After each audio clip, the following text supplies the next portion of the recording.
that voting for Biden isn't going to feel good. And personally, I have a hair in my mouth. And also, I dislike Biden very, very much. However, we we bite the bullet on this one so we can fight again another day. And, I think we'll have a much better chance with whoever comes after Biden. I think we just will. Um, and also, I think that people are underestimating Kamala Harris. I I also hate Kamala Harris, but she is also one of the most progressive senators, and I think given that she is likely to have a much longer career in politics than Biden, um, we shouldn't underestimate the amount of pressure that we can put on her if as she is probably going to run for president in 4 years, if Biden wins. So we can put pressure on Kamala, and also whatever progressive kind of rises from the ashes of the Bernie campaign.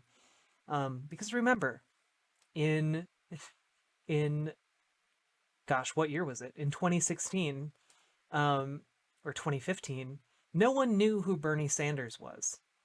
Um, and he came out of nowhere to come within striking distance of the White House. Um, which is closer than any socialist has ever gotten in the history of socialism. So, all we gotta do, guys, all we gotta do is make sure that we can have another election. And the only way we can do that is to vote for Biden. It is depressing. Oh no, Jim. It is depressing. Um, Want to become famous? Buy followers, primes, and views on Get Banned, Mother Trucker. All right.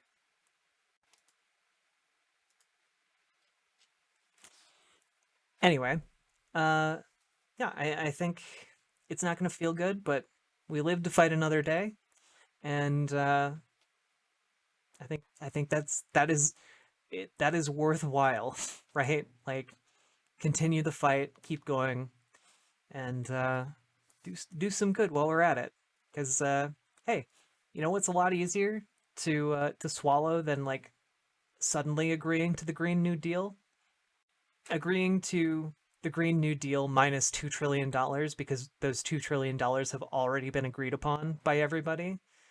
Um, so makes it that's $2 trillion closer to our goal.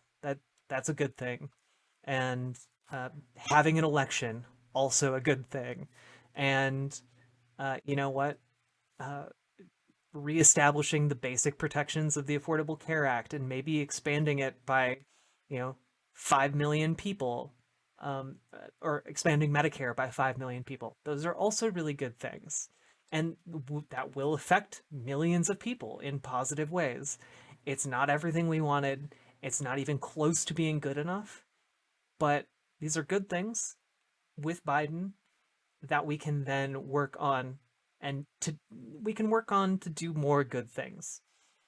Um, so that's my hot take. Hot take. Biden was what we were given. Like maybe there wasn't a pandemic. Like maybe if there wasn't a pandemic, there could have been a more on the ground voting campaigns. But I just worry for what's next for the GOP if Trump loses.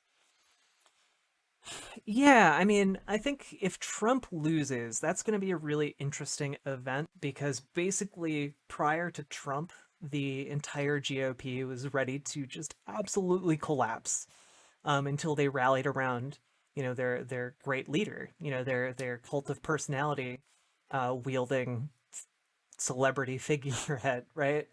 Um, so I think if Trump loses, one of two things will happen. Either the party just kind of disintegrates and becomes much weaker, or Trump becomes like this weird, like quasi leader of the GOP, but from like a non-official position. Um, and I think it's something that he can milk a lot of money out of, so he's probably not just gonna like give it up.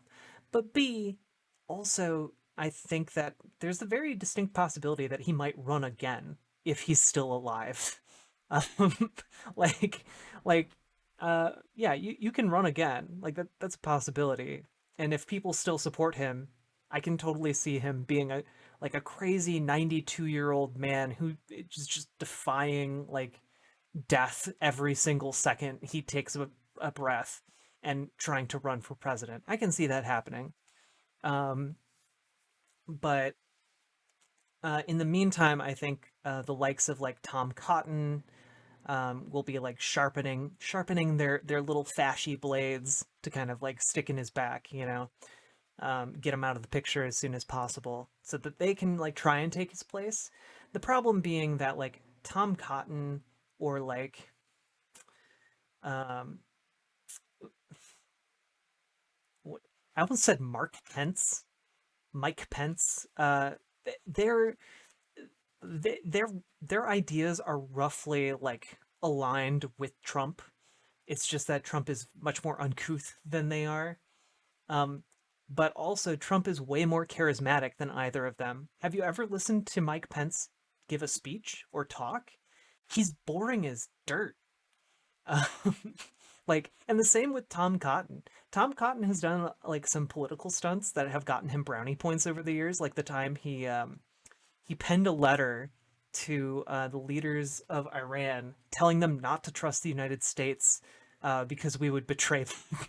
Like he literally, in my mind, that feels like it should be considered treason. But you know what? It's neither here nor there. Um, and yeah, it's interesting. But I don't think the GOP has like one of these absolute insane charismatic characters that can take that can take his place. Like Trump has been able to get away with lying for so long because he's been perceived as rich and powerful, but he is like he's not rich and he's not powerful. He's actually $400 million in debt. I think that that's a piece of news that is going to be very pertinent to a lot of people who have attempted to curry favor with him specifically because they thought he had money. Um, so let's see. Let's take a look at chat. How's chat doing? Um, I think the quasi leader is a good take. You did spell it right, bad bit. He very much seems like he'll drag his space until they find that true bottom. Yeah, I mean, I want if he loses, it's going to be a huge blow that will set him back, probably in a way that he can't recover from, and I think that that is undeniably a good thing. Um, Mike Pence, I hate that dude so much. Who calls their partner mother? I mean, maybe it's just like the conservative, kinky way of saying mommy, you know, like daddy. Like maybe like conservative women have like father as their version of daddy. I don't know. I'm just thinking. I'm not a conservative woman. I wouldn't know. Um, let's see. Like, wasn't Ted Cruz second place? Um, I don't remember who came in second behind Trump, but Ted Cruz was thoroughly cucked in the in the, in the 2016 election. I don't think he'll ever recover from the really sad picture that was taken of him phone banking for Trump. That was one of the funniest things I've seen in my life. Um, and let's see. Platypus with Cheese says someone should tell Trump that breathing is bad for your lungs because that's technically true. Um, and well, suspect sushi. I'm sorry. Uh, you were at a Pence rally. It was pretty good. I'm glad you had a good time. I guess I just have nothing to add to that. Um, Spank me, father. Um, Trump called his wife ugly and said his dad was a murderer, and then Cruz kissed his ass. Yeah, if I was his wife, I'd be pissed. Yeah, I would also be upset by the time he posted porn on Twitter. That is also funny to me. Um, Honestly, like for a lot of conservative women who have married like conservative politicians, I feel really bad for them. Like they're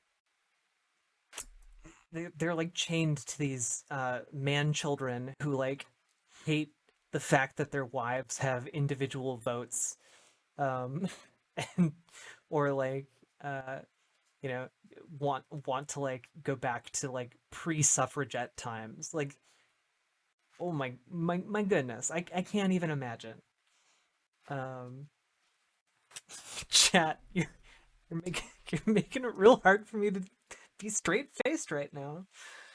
um I'm really regretting coming up with the father line anyway.